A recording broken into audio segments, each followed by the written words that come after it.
Hey, hello. I'm Neil McMillan, Director of Science and Research with the International Association of Firefighters. I have the privilege and the honor to be hosting this event with what I consider to be first ballot PFAS Hall of Fame inductees. We have Dr. Graham Peaslee, Dr. Jamie DeWitt, subject matter expert Jeff Knobbe, and the IAFF's very own Dr. Danny Wu. So firstly, thank you everyone for taking the time out of your busy day to meet us virtually here. And I know we have great representation from around the globe. Jeff's joining us from California, Dr. Wu from Florida, Dr. DeWitt from North Carolina. I'm presently in Canada today, and Dr. Peaslee, I believe, is in England, London, England. So we're going to be talking about a very serious topic, a topic that's been front and center on the minds of firefighters across the US and Canada. This is something that's also been discussed at the kitchen tables and within the union halls, again, from province to province, state to state. And of course, this topic is PFAS and as it relates to the fire service. So for the benefit of our members who may not be as acquainted with you all as I am, could we go around the virtual room and can you introduce yourself and give us a little insight into your involvement and work in the realm of PFAS? So maybe let's kick it off with Dr. Peaslee. Thank you. This is an honor to be able to present at the roundtable. I'm Dr. Graham Peaslee. I'm at the University of Notre Dame, and I've been studying PFAS now for 7 or 8 years. And I got involved with the fire services several years ago with respect to some textile work we did. So I'd be happy to talk more about that. Excellent. And could we hear a little bit about you, Dr. DeWitt, if you don't mind? Thanks, Neil. And again, I echo Dr. Peaslee's sentiments. Thank you for inviting me to talk with you all about PFAS. I'm Dr. Jamie DeWitt. I'm a professor in the Department of Pharmacology and Toxicology at East Carolina University. And my interest with PFAS began in about 2005. So I'm approaching 2 decades of work with PFAS. And mostly what I do is look at what they do to the immune system and ask about whether they can affect the ability of the immune system to make antibodies, which is something that people are probably thinking a lot about even now as the pandemic hopefully wanes into non-existence. But I'm happy to talk about some of the health effects of PFAS. Amazing, amazing. And Jeff, could you introduce yourself and maybe touch on, your specific insight in the whole realm of PFAS? Yes, hi, my name's Jeff Knobbe. I'm with Alameda County Fire Department up in Northern California.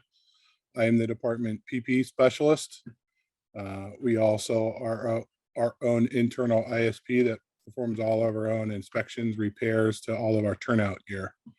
I got involved in PFAS in roughly, I think it was about 2017, when I saw a young lady, Diane Cotter, on social media talking about this chemical in the gear, and I have never heard of it, and I thought she was crazy. Well, upon a lot of education and reading up on it and meeting Graham Peaslee, in my mind, I came to the conclusion that she wasn't crazy and this really needed to be looked at. So I made an effort myself to educate myself about PFAS and then advocate for its removal from turnout gear, which we're heading that way now. So that's short. Great, excellent. And Dr. Wu, if you don't mind.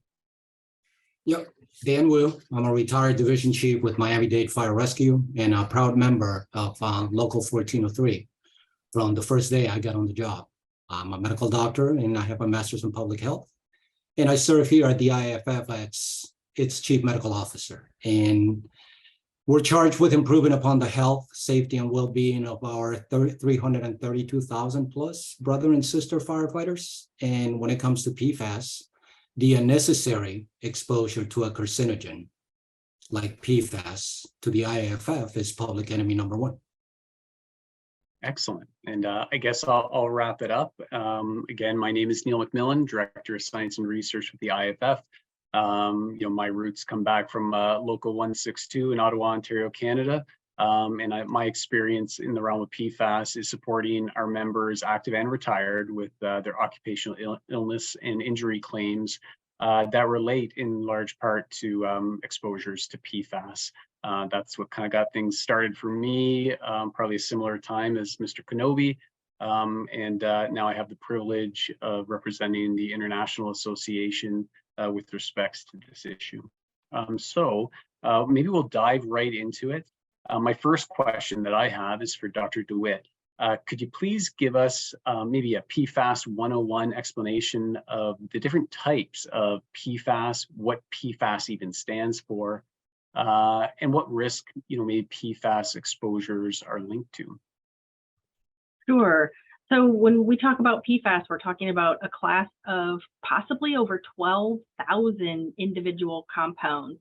They're known as per and polyfluoroalkyl substances, and they're used in a huge number of different products and processes. Anybody who has nonstick pans probably has PFAS in those nonstick pans, because one of the brand names is Teflon. Teflon is a fluoropolymer. So polymers are one subdivision of the class of PFAS. And then there are other PFAS that are considered to be non-polymers, which are often used to make polymers. So they can be in products as the final product, like Teflon. They can also be used to make products because they act as surfactants or processing aids. You're probably all familiar with them because they're in your turnout gear. They're also used as a main constituent of aqueous film forming foams. But they're in a variety of medical devices that can be used by first responders in healthcare settings or in the field. They're in things like consumer products that you might have in your homes, like dental floss. I've heard rumors that they're in contact lenses. They're in solar-powered devices. They're used in batteries for electronic cars, or electric cars as opposed to electronic cars. They're also used in textiles that you may have in your home because they confer stain resistant, water repellent, and grease repellent properties, which also makes them useful in fast food wrappers and other food contact materials. I could go on and on about the different products and processes in which PFAS are used, but they're used in a lot. And one of the questions that some of us in the scientific community ask are all of these PFAS essential in the products and processes? So we can start to figure out which PFAS can be phased out, which would be the ones that are not essential in various products and processes. There have been a great number of epidemiological studies of people exposed to PFAS, either through their jobs because of their handling of AFFF or their production of fluoropolymers. But there's also been studies of people who are consuming water that's been contaminated with PFAS through various activities.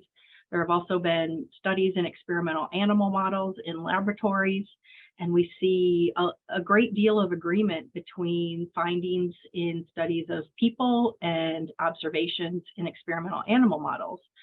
Some of the health effects for which we have the greatest amount of evidence include cancers. The two types of cancers with the greatest evidence would be testicular cancer and kidney cancer. But there are also studies that suggest that breast, prostate, and bladder cancer are arise from PFAS exposure. We also see increases in serum cholesterol, increases in signs of liver damage, pregnancy-induced hypertension and preeclampsia, suppression of vaccine antibody responses. Some studies have also reported increases in allergy, asthma, and autoimmune diseases. We've also seen challenges with reproductive potential, so increased time to pregnancy. There have been reports of miscarriages and also reports of reductions in birth weight. Again, the list could probably go on. The body of evidence is growing, but those are the major types of health effects that we know of today with respect to PFAS exposure. Wow. That's a lot. And it's no wonder that, because of that, the proliferation of PFAS and these health effects, that this is an issue that I know, transcends the fire service, but, is one that's in the minds of people within communities that are affected. I might put it out there to the group. I mean, does anybody want to kind of contribute to potentially why we think, or why I perceive that this issue has become more prevalent, both in media and within our own membership in the last few years? Well, a lot of it has to do with the media. being able to push it to the forefront. We've seen movies come out like Dark Waters and exposes about the hidden agenda and what the industry knew about this class of chemicals that is carcinogenic. So as more information comes out, then just like in the past, the tobacco industry, DDT and et cetera, more people are going to become aware and rightfully so will start asking more questions, which is exactly what we want. Yeah, that's excellent. And maybe that follows into my next question, which is for you, Dr. Wu. What is unique about firefighters' exposures to PFAS? Dr. DeWitt mentioned a number of consumer products these are found in, but what makes firefighter exposures a little bit different or unique? Well, above and beyond the consumer products, unfortunately for us, exposure to PFAS is pervasive in the fire service. We are continually impacted by PFAS, whether on the fire ground or on our stations, and even our daily lives. Should we bring our gear to the house, or should we be exposed to the commercial products that Dr. DeWitt alluded to? So we're exposed to PFAS via our personal protective equipment, our PPE, through the utilization of IAFF to extinguish particular types of fires, aqueous film, forming foam, also through combusting buildings and household contents, and even through our water supply. So in PPE, we're exposed because regrettably, PFAS is still utilized in the manufacture of said PPE. The reason is because the NFPA, the National Fire Protection Association, has an ultraviolet test that currently can only be passed with the application of PFAS to the ensembles. So we at the IAFF are actively trying to remove this standard because it's a test of the moisture barrier, and the moisture barrier is the barrier in the middle, which is unexposed to ultraviolet rays, and keeping the standard as is precludes PFAS-free PPE from entering the market. Worse yet, PFAS in PPE will migrate approximately 50% by weight. I'm quoting here Dr. Peaslee, and some of it is deposited as station dust, and when disturbed will aerosolize, and it'll create a constant exposure via ingestion, inhalation, and dermal absorption. IAFF is no friend to the fire service either. For years we were lied to. We were told that it was safe. We played with it. We had our kids have bubble baths in it and parties with it, and the constant accidental discharges that occur in hangars. We never thought twice about going into foam and playing with it because we were told it was as safe as dishwashing soap. So now we know better, and we know that using it and handling it produces, again, another inhalation, ingestion, dermal absorption hazard that are unnecessary. As Dr. DeWitt alluded to, they're found in a wide range of building constituents and common household and commercial products. Those are going to volatilize during fires. Once liberated, they become our fire ground exposure source. And as for the water, surface and groundwater sources, and even the ground itself in locations where IAFF has been used, even once, get contaminated with PFAS.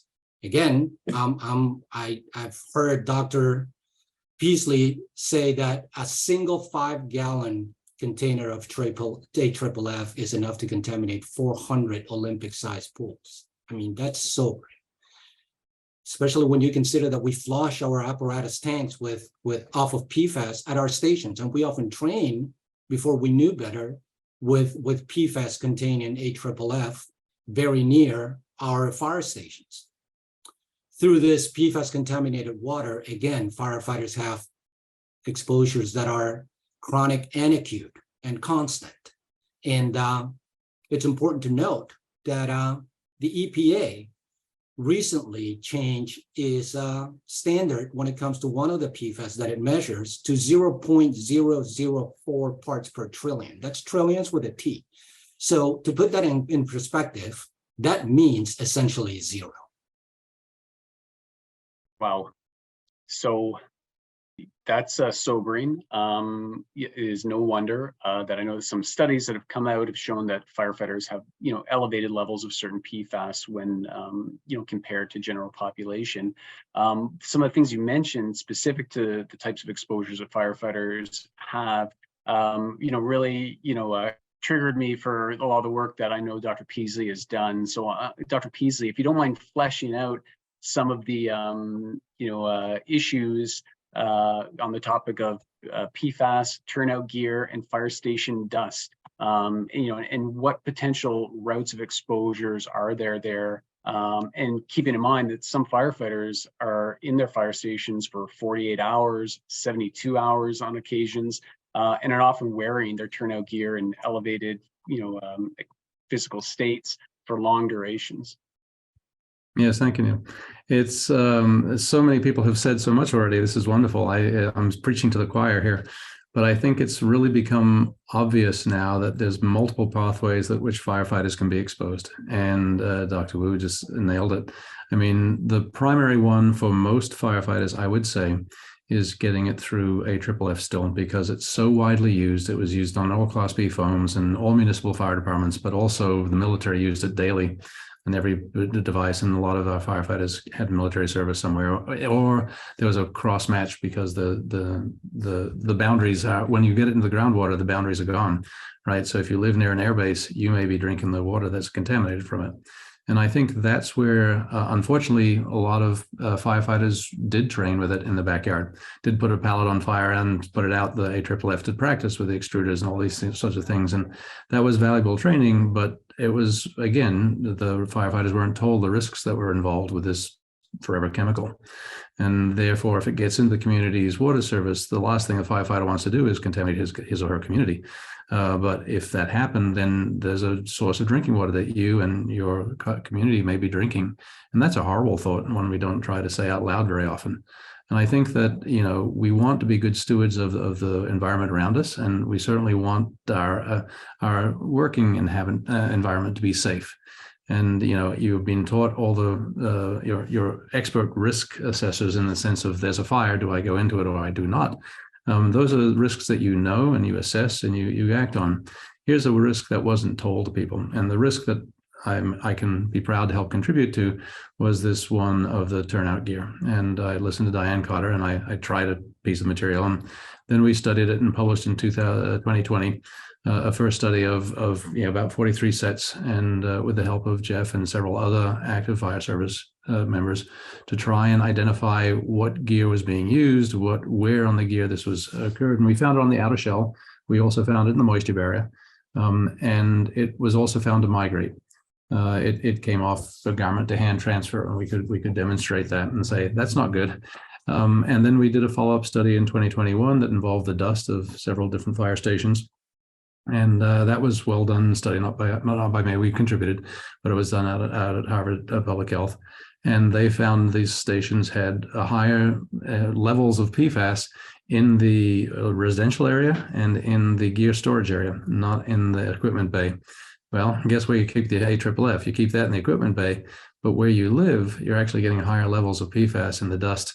And of course, you don't eat dust deliberately, but could there ever be accidental hand-to-mouth contact? Sure. Is it something that we should be washing our hands for? Yep, but COVID helps us wash our hands too, right? So I think there are lots of small practices put in place, but the exposure route now becomes clear that they could come from the gear as well. I'm really hoping that that's not the primary source. But then again, last year or this year, another paper was published by Jennifer Field's lab, which I was a co-author as well, but it was really her work.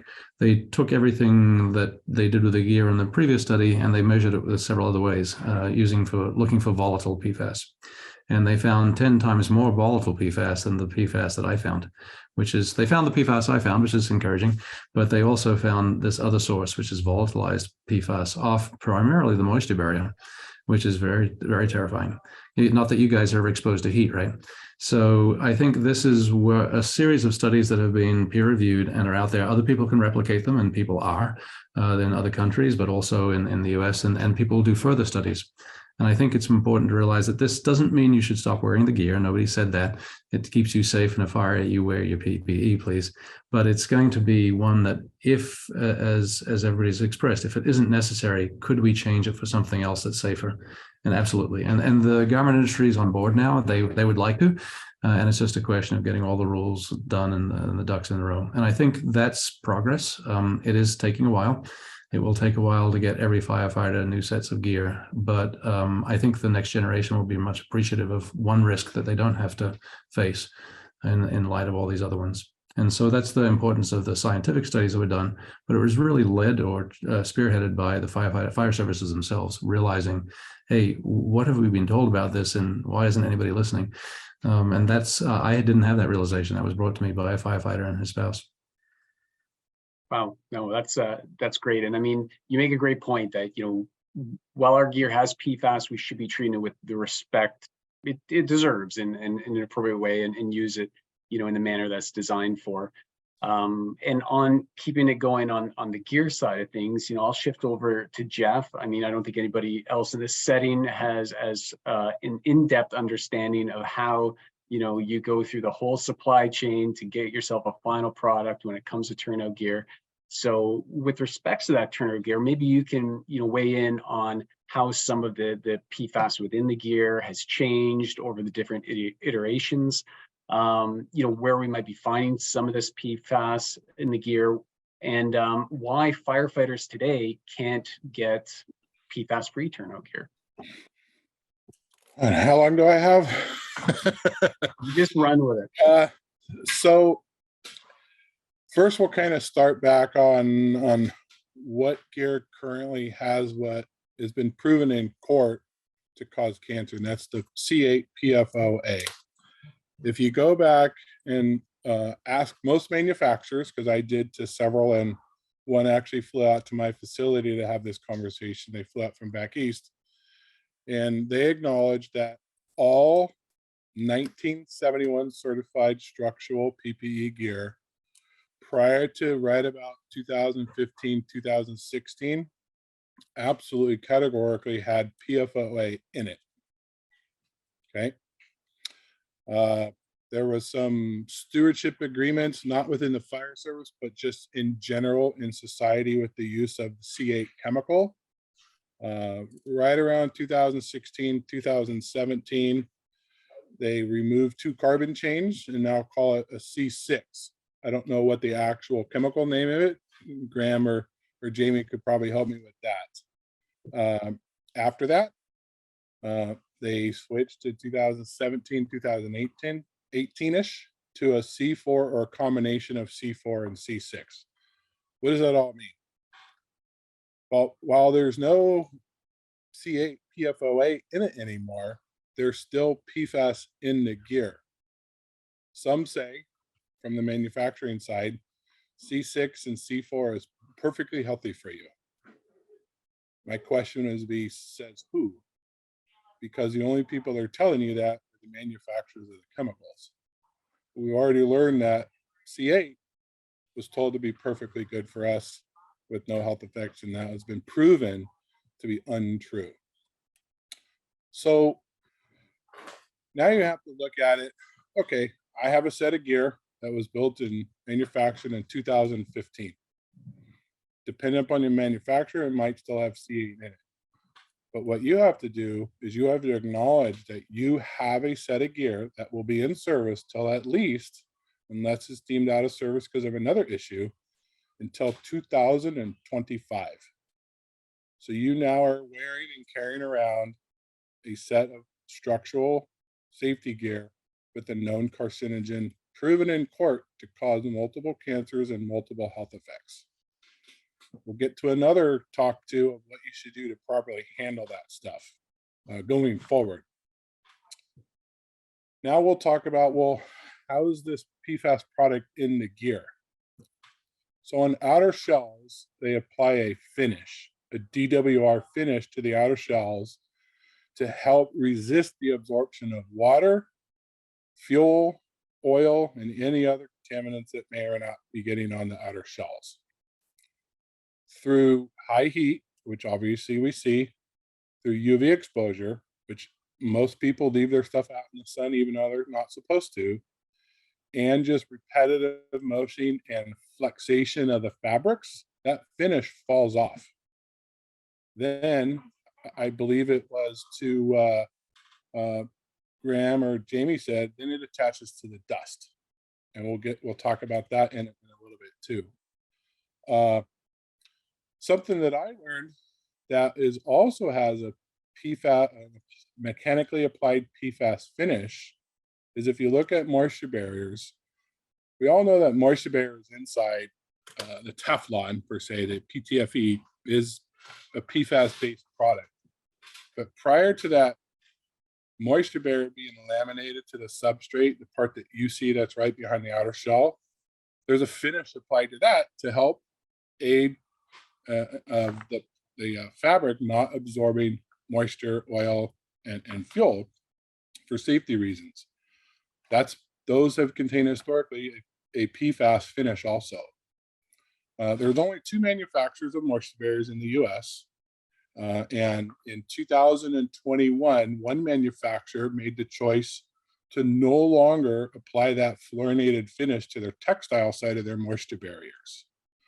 And after June of 2021, all manufacturers were shipping some people refer to it as a PFAS-free moisture barrier, but it's not. It's just a PFAS-free finished. There's still the PFAS in the moisture barrier. So until the standard is changed to have an alternate style material that can still pass all the NFPA required tests, you can't truly get a PFAS-free gear. You can only reduce the mechanically applied finishes.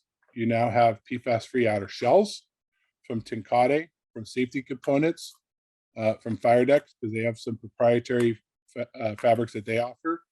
But you can also get a PFAS-free finished moisture barrier from Steadfast in their Steader 3000 or 4000 or gold products. Those are available. Now, to be fair, WL Gort does have a PFAS-free finished barrier also, but that's in their entry-level price point of the RT 7100. So there is the option with both vendors. One vendor has none in any of their products. So that's kind of the gist of where the PFAS is in the finishes and where it is in the garments. You might hear some people saying that, well, our outer shells are Ocatech certified. Okay. One of the problems with Ocatech, it only looks at one of the PFAS chemicals, and that's the C8. It doesn't look at the C6 and C4. Well, they're not using C8s anymore. They're using the other ones. So the Ocatech claim, in my opinion, once you do your education, is thrown out the window. The other thing is some people are saying that the polymers, right, that are on this PFAS gear are the size of volleyballs. And those volleyballs are too large to enter your bloodstream. And my belief, on the surface, that's true. But the biggest question is of those volleyballs have side chain polymers that, due to high heat, UV, flexation, break off. Those are no longer the size of volleyballs. Those are the size of tennis balls or golf balls, or I think Jamie said marbles one time. Just depends on what the side chains were that fell off. Now you get into the problem that you're inadvertently ingesting the dust that's contaminated with these side chains, absorbing it through dermal absorption through your skin, or just inhaling it because it's in the air. So that's kind of the short of it. All right. Well, it's short of it, it's a lot to take in. But I think I'm going to follow up with some of the things you said with Dr. DeWitt, because there was mention of C4s, C6, C8s, some of the health effects. Dr. DeWitt, I'm curious, and if you can please help me understand and the listeners understand what some of those different chemicals mean, when we hear things like C4, C8, side chain, branch chain, monomer, isomer, and really at the end of the day, what does it mean for us that would be exposed to either what's considered a legacy PFAS, like a C8, or a newer type of replacement PFAS chemical, if you can indulge me there. Sure. Yeah, one way that we've subdivided the class of PFAS is into long chain versus short chain. And chain has to do with the number of carbons in the compound. Most PFAS are a string of carbons where hydrogens that would normally be attached to the carbon are replaced with fluorine. There's some fine differences in terms of how they're arranged chemically, but you can divide them, as I said, into long chain versus short chain. In 2005 or 6, the US EPA entered into what Jeff mentioned as the stewardship agreement. And this was specifically for 2 subgroups of long chain PFAS. Now I'm going to get really deep into the chemistry here for a minute. These were specifically for perfluoral carboxylic acids and perfluoral sulfonic acids. One of the C8s is PFOA, or perfluoral octanoic acid. That's a carboxylic acid. And one of the other C8s is PFOS, or perfluorooctane sulfonic acid. That's also a C8. And there are higher carbon chain compounds that also were included in the stewardship agreement. So PFOA or longer chain, PFOS or longer chain, but the sulfonic acids also included C6 and C7 compounds. So a C6 sulfonic acid is PFHXS, which you've probably heard of or even seen in your blood. And then the C7 and lower would be the other carboxylic acids that would be excluded from the stewardship agreement. So we often refer to these long chain PFOA-like and PFOS-like compounds as the legacy compounds, the ones that have been mostly phased out of production here in the US and for the most part in many other countries, but they're still being produced in some countries that don't have the types of environmental oversight that we have here. So when we talk about alternative or novel or new chemistries, we're talking about those shorter carbon chain compounds like PFBS and PFBA, which are 4 carbon compounds. And then there are 6 carbon compounds like PFHXA that may be in some of the turnout gear. In terms of toxicity or the health effects that we've observed, we still see health effects for the shorter chain alternative novel compounds. And really the difference comes down to potency. You know, potency is how much does it take to produce a given effect. Some of the effects we see are similar across the compounds that we examine. Hallmark effect for many PFAS is increased liver weight. And there's some evidence coming out that some of the shorter chain compounds may actually be more potent at increasing liver weight, at least in rodent models. So when we talk about short chain PFAS being safe, that's really not true. They just have a different potency. They may have different types of toxicities, but they're still PFAS. They're still persistent. They don't break down. They still get into bodies.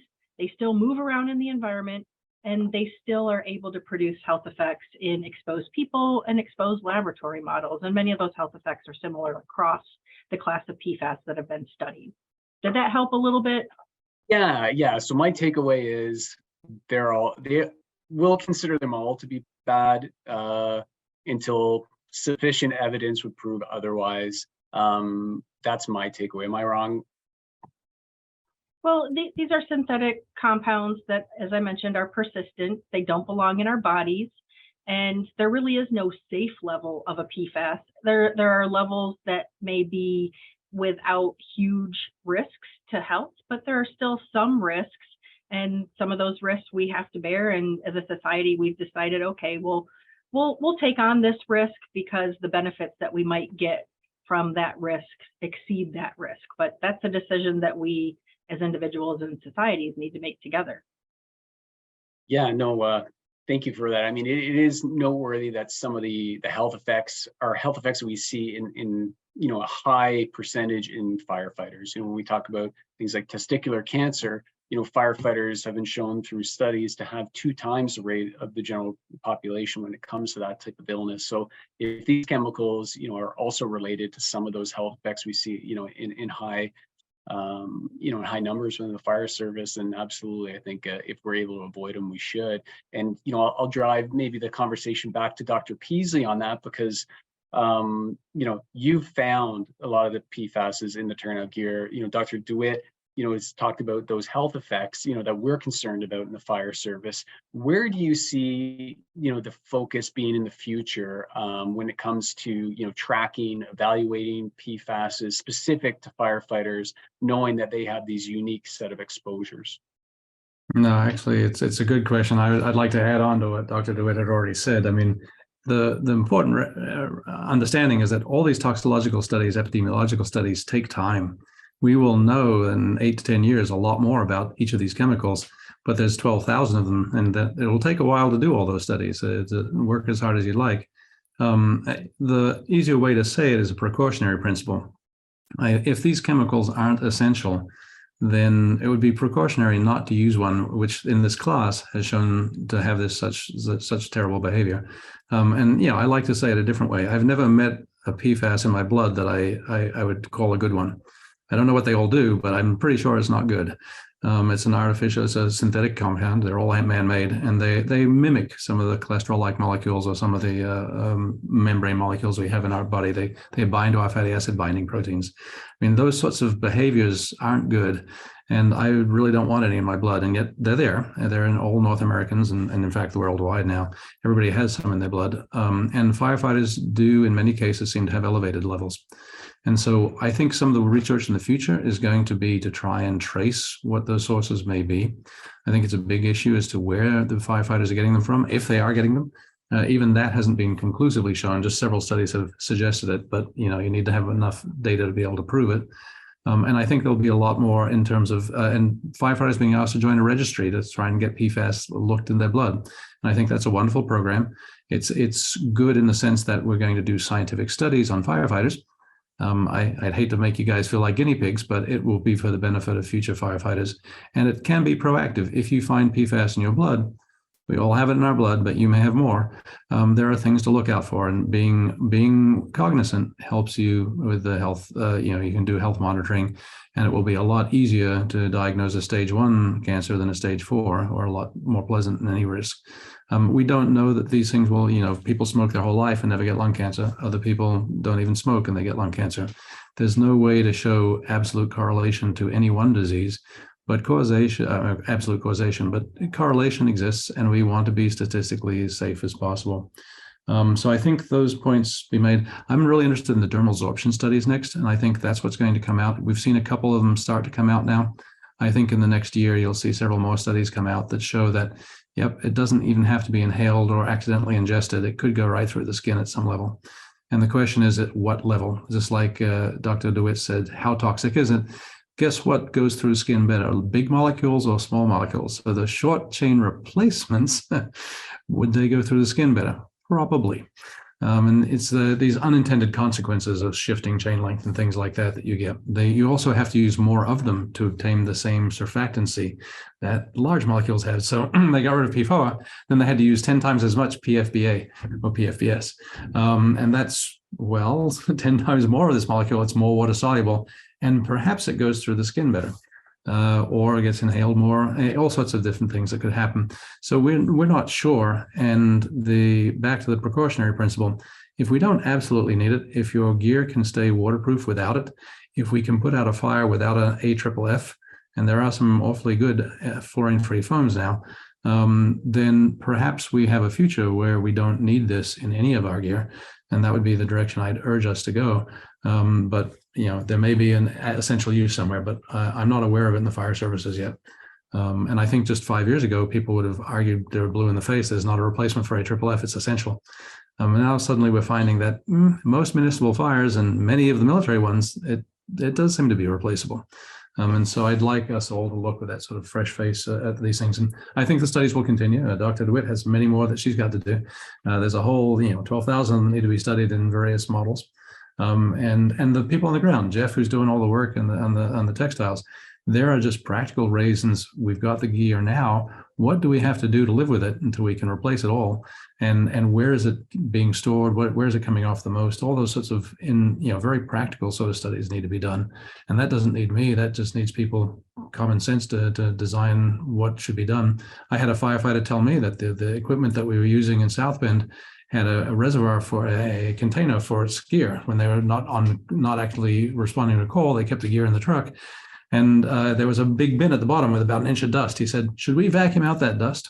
And I didn't know it was there. How was I supposed to know this? And I said, yeah, that would probably be a really good idea. But some poor rookie's now vacuuming out the bin at the bottom of the equipment. And I think that is a safety measure that could come entirely from the fire services. I'm not going to tell the fire services how to manage their equipment, but these types of thought and precautionary principle things should be in everybody's decision-making process. And I think that the fire services has an important role to play there of designing their own studies that they'd like to see done, not just being guinea pigs for others, but to actually to make progress. And I'm very encouraged by the way the services have, and the IAFF in particular has pivoted towards this and said, look, we're going to try and take this on, and this is one that's we can solve. So let's do it. No, you're absolutely right. I mean, everybody has a part to play. Firefighters, they're used to facing problems and they're used to solving problems. And I know that, if they hear a story of doom and gloom about, these chemicals we're exposed to, which, are leading to increased, risk for certain illnesses, they're going to want to know what they can do. Even in the interim, until we have that alternative that doesn't have PFAS. So, that's steering me over back to Jeff on it. Jeff, what should firefighters do? Firefighters, in the stations, as well as those firefighters that serve on committees that can potentially influence, purchasing of gear and equipment, et cetera, et cetera. What can they do right now just to help reduce some of those risks that exist presently? Well, a lot of the times, from my experience, a lot of dealers that sell the different manufacturers turnout gear might not even know everything there is to know about PFAS. I found it quite often where I'm educating the dealer sales reps, the guys I know far more about what's available in the PFAS-free finish, whether it's the outer shells that were coming out, whether it's the moisture barriers that one particular manufacturer sells it as a PFAS finish. They just kind of look at me like, I don't even know what you're talking about. So the biggest thing that I can say for the fire services is educate yourself and don't just rely on your dealer. Talk to the mills, the places that make this fabric, right? They're the ones that know more about it than the dealers. Talk to the moisture barrier manufacturers like Steadfast or WO or Gore, right? To get both sides, right? To get both of their stories. That's the one thing that I could implore that the fire service does. Just educate themselves so they can form their own opinion.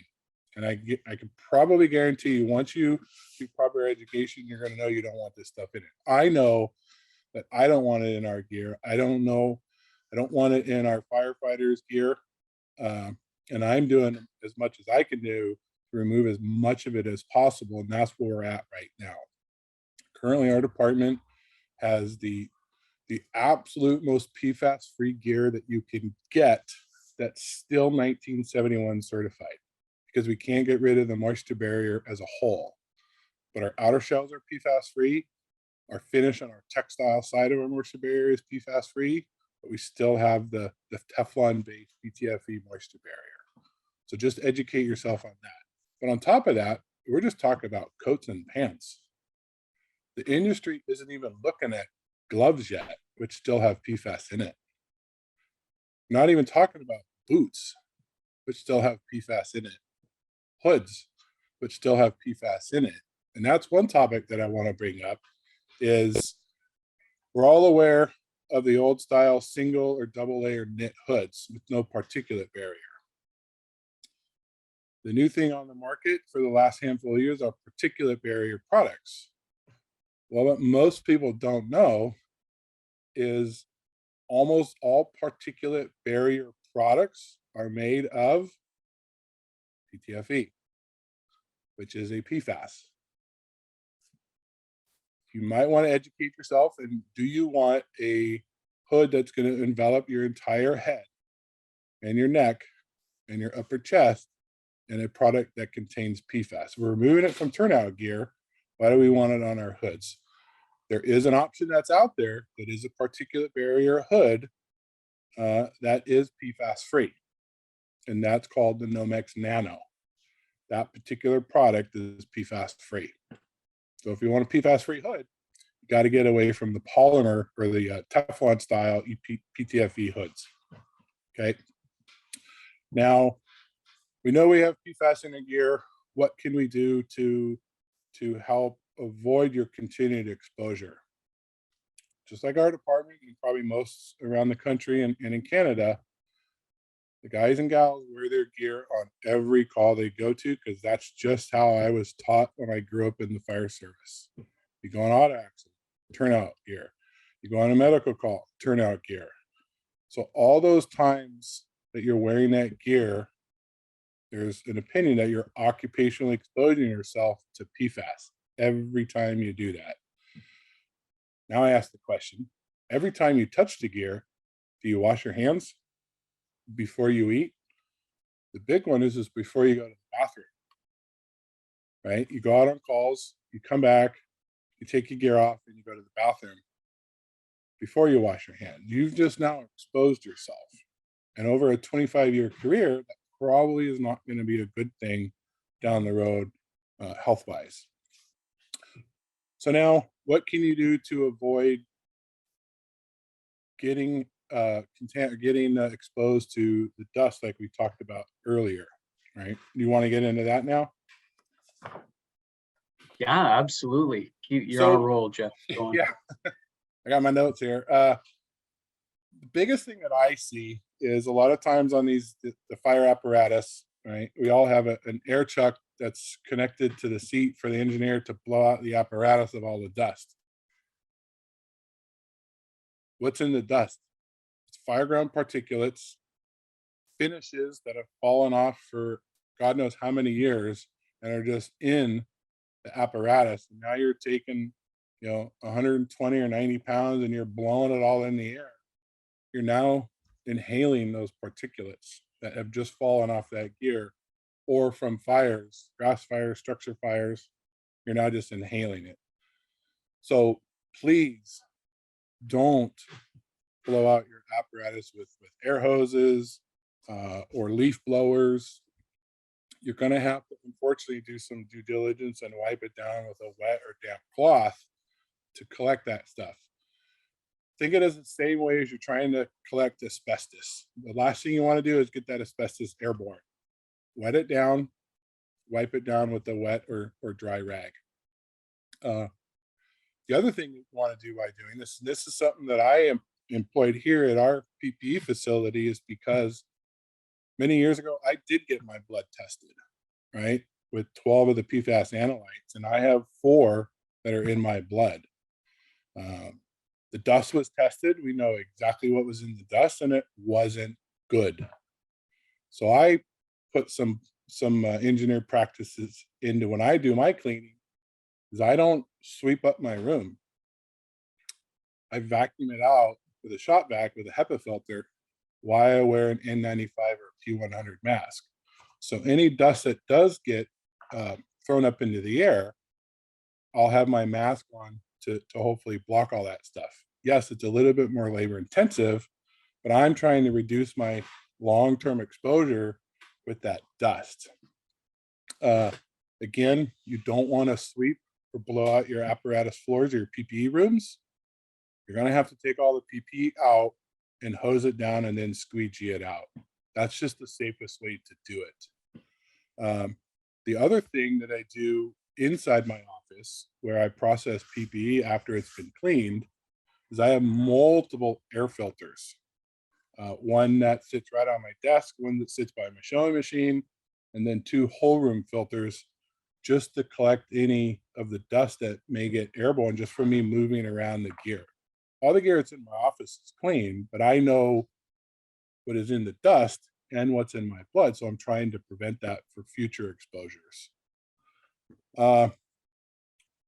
If if you can, there's another suggestion. It does cost a little bit of money, but it is installing a whole house or a whole room or even a whole PPE room filter or air purifying system.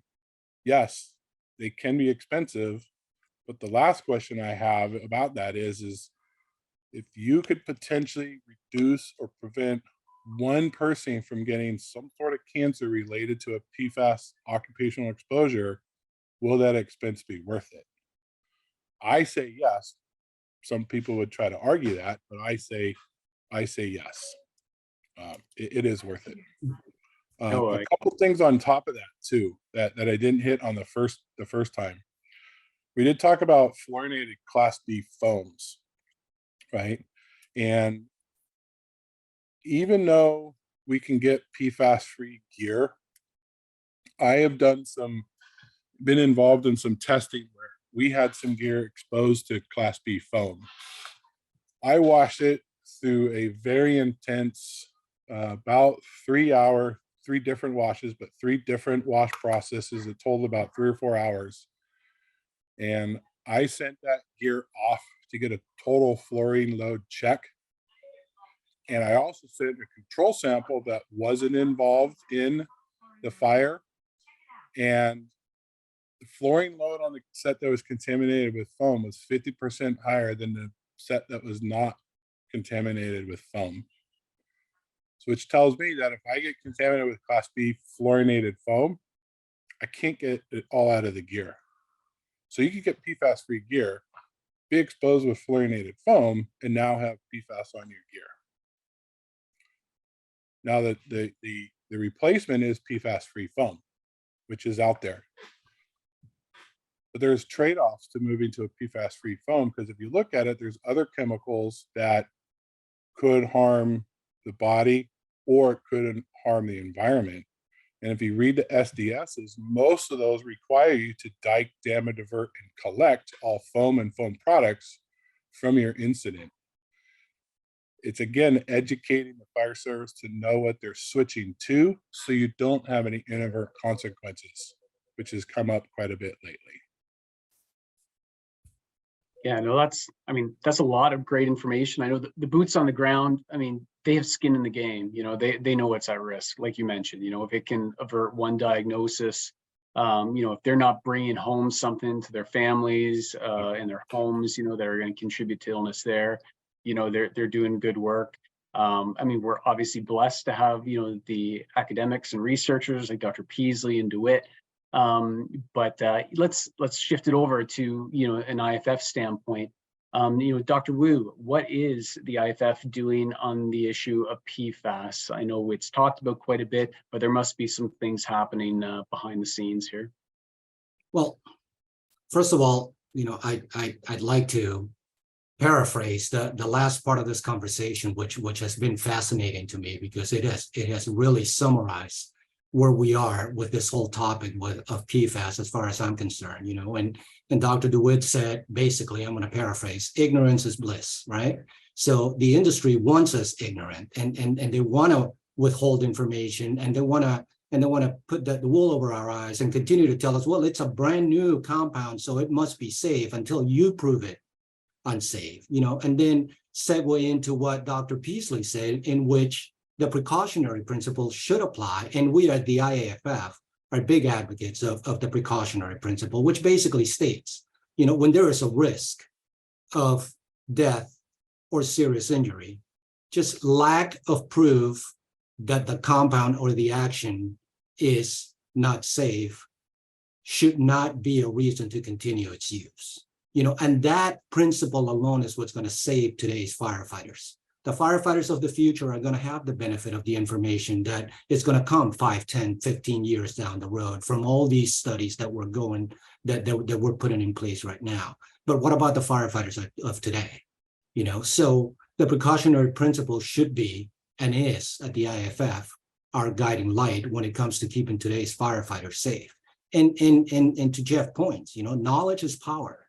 Don't follow blindly into what anybody's telling you, especially when there are ulterior motives. Know who's writing their paychecks, and then understand that they have to sometimes toe the company line. So in those three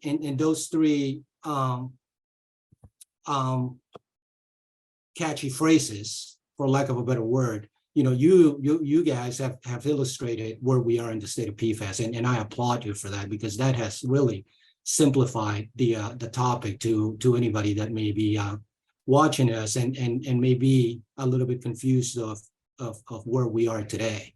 As to what we're doing at the IAFF to this, we're partnering and we're collaborating with health conscious, like-minded scientists and organizations that have the goal that we want, and it's to have PFAS banned from the importation, the distribution, the sale, and overall use of PFAS.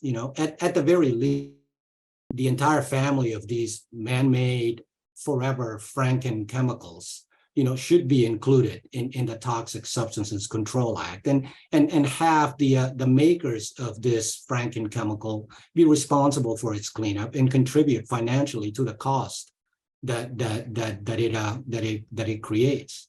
As far as the PFAS specific exposures in the fire service, we talked about the NFPA PPA standard the way it is now.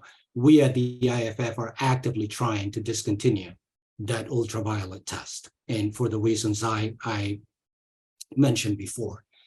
We've provided testimony, both in the United States and in the European Union. And Neil, you were the one that provided it in the EU with a phenomenal reception about, the IAFF, the AFF's continued dangerous use and the alternatives, and the IAFF supports all alternatives that are safer in every respect.